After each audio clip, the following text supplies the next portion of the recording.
बिस्मिल्लाहिर्रहमानिर्रहीम। अस्सलाम वालेकुम। उम्मीद है आप सब खैरियत से होंगे। अगर आप भी ऐसे मोटी बलाई वाली दही रमज़ान के लिए घर पे तैयार करना चाहते हैं तो इस रेसिपी को स्टेप बाय स्टेप फॉलो करें, इंशाल्लाह आपकी भी ऐसे ही परफेक्ट दही जमेगी। तो चलिए शुरू करते हैं। बिस्मिल्लाहिर्रहमानिर्रहीम। यहाँ पे 5 लीटर मैंने दूध लिए। आपने जितना भी दही जमाना है उसी हिसाब से आप दूध ले लीजिएगा, लेकिन कोशिश कीजिए कि फुल दूध हो, क्योंकि इससे जो हमारी दही वो अच्छी तरह जम जाती है। और आपने बिल्कुल डिब्बे वाला दूध नहीं लेना। तो यहाँ पे हाई फ्लेम पे मैंने इसको अच्छी तरह उबाल दे दिए 5-6 मिनट, क्योंकि अगर थोड़ी सी भी इसमें दूध में पानी की कसर हो तो वो ख़त्म हो जाए। तो बस अच्छी तरह मैंने इसको फेंट भी ली है, क्योंकि इसमें अच्छी तरह झाग बन जाती है, तो इस वजह से हमारी जो दही उसमें मोटी बलाई जो है वो जमती है।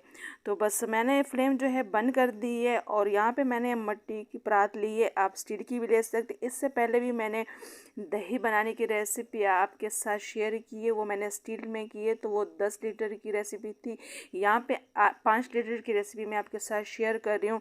तो आपने ऐसे ऊंचाई से जो है दूध परात में डालना है, क्योंकि इससे जो है हमारी अच्छी खासी जल्दी झाग बन जाती है। तो जितनी अच्छी हमारी झाग बनेगी उतनी हमारी जो बलाई है वो मोटी बनेगी, और हमारी जो दही वो अच्छी तरह गाढ़ी जो है जमेगी। तो यहाँ पे मैंने जो है इस चमचे से भी मदद ली है और अच्छी तरह इसको मैंने फेंट ली है। और जो आपने ये झाग बनाई है तो इसको अच्छी तरह आपने पूरी परात में फैला देना है, ताकि सेम पूरी जो है परात में एक ही जैसी मलाई हमारी जम जाए। तो बस इसको ठंडा होने के लिए रख देंगे, क्योंकि अभी ये खासी गर्म है, हमारा ये दूध गर्म है। तो बस इसको थोड़ा सा इतना ठंडा करना है कि हमारे जो है अगर हम 10 तक गिन लें तो हमारा हाथ आसानी के साथ उसको सह ले। तो बस इसको ठंडा होने के लिए मैंने रख दिया था। और यहाँ पे मैंने जो है झाग ली, तो झाग आपने लाजमी जो है मीठी लेनी है। अगर आपने झाग फ्रिज में रखा हो तो पहले उसको रूम टेम्परेचर पे कर ले। अगर नहीं करेंगे तो आपका जो दही है वो सही नहीं जमेगा, दूध आपका ख़राब हो जाएगा। तो आपने ज़रूर जो है अच्छी तरह जो है झाग का ख्याल रखना है। मीठा झाग लेंगे तो मीठी भी दही जमेगी, और अगर खट्टा लेंगे तो दही भी आपकी जो है खट्टी जमेगी। तो मैंने 1 चम्मच झाग लिया था, इसको मैंने अच्छी तरह फेंट लिया है।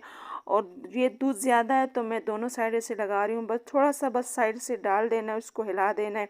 जैसे ही इसमें लहर से चली जाए तो बस आपका जो दही अच्छी तरह इंशाल्लाह परफेक्ट जम जाएगा। ये अच्छी तरह पूरी परात में फैल जाता है। तो मैं दूसरी साइड से भी लगा रही हूँ, क्योंकि ये दूध ज़रा ज़्यादा है तो जल्दी हमारा जो दही है वो जम जाएगा। ये 6-7 घंटे में अच्छी तरह हमारा जो दही है जम जाता है। वैसे अगर आप जो है रात भर के लिए रख दें तो वो बहुत अच्छा है, क्योंकि अच्छी तरह जो है रात में हमारा जो दही है जम जाता है। तो इसको आपने हिलाना वगैरह बिल्कुल नहीं है, और बस ऐसे ही शेल्फ पे रख दीजिएगा इसको। तो मैंने सुबह जो है इसको जो है 2 घंटे के लिए फ्रिज में भी रख दिया था। तो आप देख सकते अल्हम्दुलिल्लाह फ्रिज में रखने के बाद ठंडा होने के बाद हमारी जो दही है वो कितनी अच्छी तरह जो है सेट हो चुकी है। और आप इसकी बलाई भी चेक कर सकते हैं कि बिल्कुल रोटी की तरह हमारी जो बलाई है वो जम चुकी है। और दही भी आप देख सकते हैं कितना क्रीमी हमारा जो दही है, बिल्कुल बाज़ार जैसा हमारा दही तैयार हो चुका है। तो बिल्कुल आसान है, इसको आपने आसानी से ऐसे इसको फॉलो करना है। तो इंशाल्लाह इस रमज़ान आप भी जो है ऐसे ही मीठी गाढ़ी जो दही है वो जमाएंगे इंशाल्लाह। आप इसको सहरी में पराठे रोटी के साथ, अफ्तारी में चटनी दही बड़े के साथ इस्तेमाल करें, बहुत अच्छा जायका होता है। और घर में बने तो वो और भी अच्छा होता है। तो मैं आपको इसको नज़दीक से भी दिखाना चाहूँगी कि हमारी जो दही इसने बिल्कुल भी जो है पानी नहीं छोड़ा, और कितना क्रीमी जो है हमारा दही है वो तैयार हो चुका है, और मीठा तो बहुत ज़्यादा बना है। तो दही जमाने के लिए 2-3 बातों का आपने ध्यान रखना है, तो इंशाल्लाह आपकी भी ऐसे ही परफेक्ट दही जमेगी। आपने जो है दूध में जब आप झाग डालने लगे तो आपने ध्यान रखना है कि बहुत ज़्यादा दूध गर्म ना हो और ना ज़्यादा ठंडा हो। अगर ऐसे हालात में आप झाग डालेंगे तो आपका जो दूध है वो ख़राब हो जाएगा, दही जमेगा नहीं। और अगर फ्रिज में भी आपने रखा हो तो वो ठंडा हो झाग, तो वो भी आपका दूध जो है वो ख़राब कर देगा, दही जमेगा नहीं। तो उम्मीद है कि आज की ये वीडियो आपको पसंद आई हो। अगर पसंद आई तो वीडियो को लाइक और शेयर करना ना भूलें।